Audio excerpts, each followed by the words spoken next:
اگر آپ کا دل مطمئن ہے کہ آپ کا سپہ سالار غدار ہے، میر جعفر ہے، آپ رات کی خاموشی میں بند دروازوں کے پیچھے ہمیں ملیں، اپنی آئینی غیر آئینی خواہشات کا اظہار کریں، وہ بھی آپ کا حق ہے، لیکن یہ نہیں ہو سکتا کہ دن کی روشنی میں اسی بندے کو آپ غدار کہیں۔ یہ میر جعفر کہنا، میر صادق کہنا، غدار کہنا، نیوٹرل کہنا، جانور کہنا اس لیے نہیں ہے کہ میرے ادارے نے، میری ایجنسی نے، آرمی چیف نے غداری کی ہے۔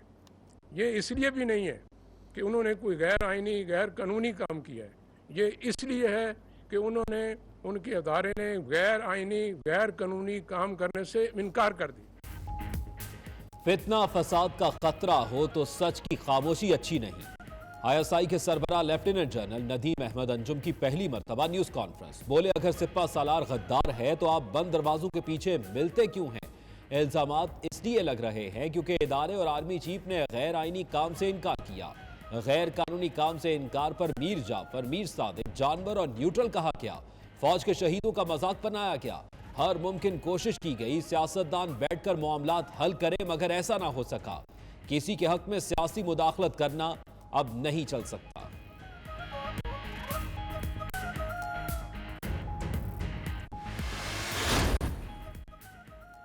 فلاحی ادارے المصطفیٰ ویلفیئر ٹرسٹ کی جانب سے ویسٹ لندن کی حوصلوں مسجد میں روحانی اور فکری نشست کا اہتمام۔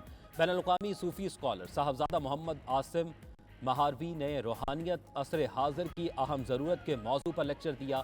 تقریب میں بڑی تعداد میں پاکستانیوں کی شرکت، شرکاء نے صوفیانہ عالمانہ گفتگو سے علم کی پیاس بجھائی۔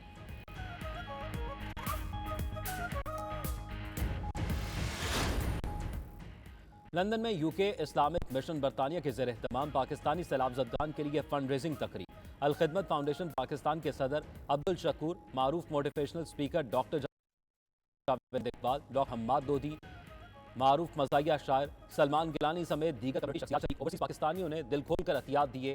سلمان گیلانی نے خوبصورت کلام پیش کر کے محفل کی رونق دوبالا کر دی۔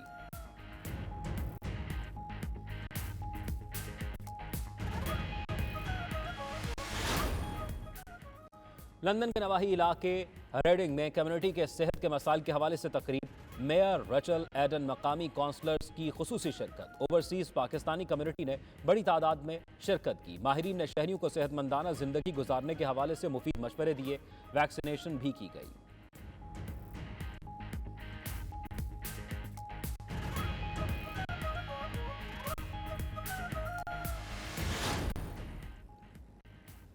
برمنگھم میں آشیانہ کمیونٹی پروجیکٹ کی 25ویں سالگرہ کے موقع پر رنگا رنگ تقریب۔ کمیونٹی رہنما، ایم پیز، کونسلرز، قائم مقامی پاکستانی کونسلر جنرل اور کمیونٹی کی شرکت۔ مقررین نے فلاحی تنظیم کی خدمات کو بے حد سراہا۔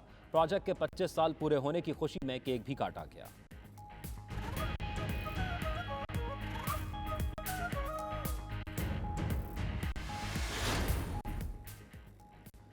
پاکستانی کونسلیٹ مانچسٹر کے باہر مرحوم صحافی اشرف شریف کی فیملی اور ان کے لواحقین سے اظہار یکجہتی کے لیے دعائیہ تقریب۔ شرکاء نے مرحوم کی یاد میں شمع روشن کی، خراج عقیدت پیش کیا۔ دعائیہ تقریب میں صحافتی تنظیموں، سیاسی جماعتوں کے کارکنوں اور کمیونٹی کی شخصیات شریک ہوئی۔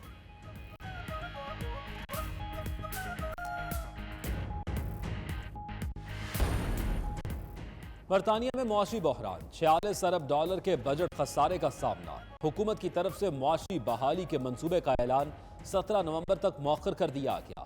برطانوی وزیر اعظم رشی سونک کا کہنا ہے کہ معاشی استحکام اور اعتماد بحال کرنے کے لیے مشکل فیصلے کرنا ہوں گے۔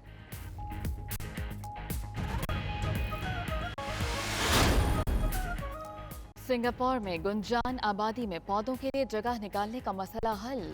80,000 درختوں پر پودوں سے سجایا شاندار ٹاور تیار۔ سطح زمین سے سینکڑوں فٹ بلندی پر سرسبز و شاداب پودوں کے خوشنما مناظر۔ سنگاپور کا مجموعی رقبہ مشکل سے لندن جتنا ہے، جہاں 60 لوگ رہتے ہیں۔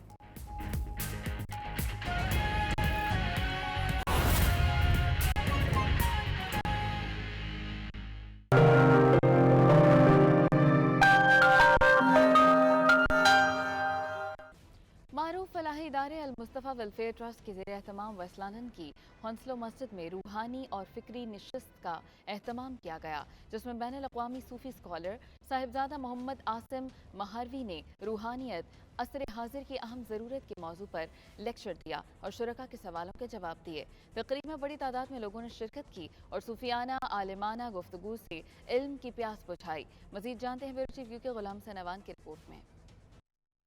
المصطفیٰ ویلفیئر ٹرسٹ کے زیر اہتمام ہونے والی علمی و روحانی نشست معروف روحانی پیشوا خواجہ نور محمد مہاروی کے خان وادے کے چشم و چراغ صاحبزادہ محمد عاصم مہاروی نے سیر حاصل گفتگو کی۔ انہوں نے اپنی گفتگو میں کہا کہ روحانیت کے ذریعے ہی انتہا پسندی کو امن پسندی میں تبدیل کیا جا سکتا ہے۔ خانقاہی نظام نے انسان دوستی کو عام کرنے کے لیے اہم کردار ادا کیا۔ روحانیت تعویذ فروشی کا نام نہیں، اداس انسانیت کے اضطراب کا واحد علاج صوفیہ کے افکار کو اپنانا ہے۔ صاحبزادہ عاصم مہاروی نے سوالوں کے جوابات دیتے ہوئے کہا کہ خواہشات کو کم کر کے زندگی کو پرسکون بنایا جا سکتا ہے۔ خواہش اور ضرورت کے فرق کو پہچاننے میں کامیاب اور مطمئن زندگی کا راز پوشیدہ ہے۔ صوفیہ لینے نہیں دینے کا درس دیتے ہیں۔ اس موقع پر chairman Al Mustafa welfare trust Abdul Razzaq Sajid نے کہا کہ ڈپریشن جیسے اہم مسئلے کے حل کے لیے روحانی نشستوں کا انعقاد ضروری ہے۔ المصطفیٰ علمی و فکری نوعیت کی نشستوں کا سلسلہ جاری رکھے گی۔ محبت، برداشت اور امن پسندی کا فروغ وقت کی اہم ضرورت ہے۔ سولیسٹر زبیر ایوان نے کہا کہ المصطفیٰ کی روحانی نشست میں شرکت سے دلوں کی الجھنیں دور ہوئیں اور بہت کچھ سیکھنے کو ملا۔ صوفیہ کا پیغام محبتی انسانوں کے درمیان بڑھتے فاصلوں کو کم کر سکتا ہے۔ میڈیا سے گفتگو کرتے ہوئے صاحبزادہ عاصم مہاروی، عبدالرزاق ساجد اور دیگر شخصیات نے کچھ یوں اظہار خیال کیا۔ جہاں ہم مسلمان جو ہیں، مسجد ہے ہماری، یہ ہانسلو جامعہ مسجد ہے، مجھے بڑی خوشی ہوئی ہے۔ یہاں پہ ابھی ایک درس ہو رہا تھا، وہ میں نے سنا ہے۔ جو ہمارے یہاں مولانا صاحب تھے، انہوں نے بڑا اچھا یہاں پر درس دیا ہے، بڑا ایمان تازہ ہوا ہے۔ تو میں سمجھتا ہوں کہ یہ بات تو ہمیں ہر وقت جو ہے سننی چاہیے۔ بڑی خوبصورتی سے انہوں نے بتائی ہے کہ اصل جو ہے وہ اس چیز میں نہیں ہے کہ ہم ڈرے رہیں، سہمے رہیں، بلکہ اصل اس بات میں ہے کہ جو اپنے ہاتھ میں ہے، جو ہمارے پاس ہے، اللہ نے عطا کیا، اس کو اپریشیٹ کریں، اس پر عمل کریں، اس کو جو ہے وہ سمجھیں، اور اسی میں ہماری کامیابی اور بھلائی ہے۔ اندر دل آباد ہوں گے تو دنیا آباد ہوگی، معاشرہ آباد ہوگا، حکومت آباد ہوں گی۔ میں سمجھتا آج نشست یہ سبق ملا ہے کہ ہم سب لوگ اپنے من کو ٹھیک کریں، دنیا خود ٹھیک ہو جائے گی۔ ہم دنیا کو دیکھتے رہتے ہیں دنیا ٹھیک ہو جائے، اپنا من آباد نہیں ہوتا۔ ہم اپنا من ٹھیک کریں، سب ٹھیک ہو جائے گی۔ المصطفیٰ ویلفیئر ٹرسٹ کے زیر اہتمام عالمی سطح کے ایک صوفی اسکالر صاحبزادہ محمد عاصم مہاروی صاحب کے ساتھ ایک مکالماتی نشست ہوئی، اور اس نشست میں انہوں نے ہمیں یہ بتایا کہ اس وقت جو پوری دنیا میں بے سکونی ہے، اضطراب ہے اور ڈپریشن ہے، اس کا واحد علاج روحانیت ہے۔ اور روحانیت جو ہے وہ یہ روایتی قسم کی جو پیری مریدی ہے وہ نہیں ہے، بلکہ جو قدیم خانقاہی نظام تھا اس کا احیا کرنے کی ضرورت ہے۔ اسلام جو ہے وہ کہنے والی بات سے زیادہ کرنے والا کام ہے۔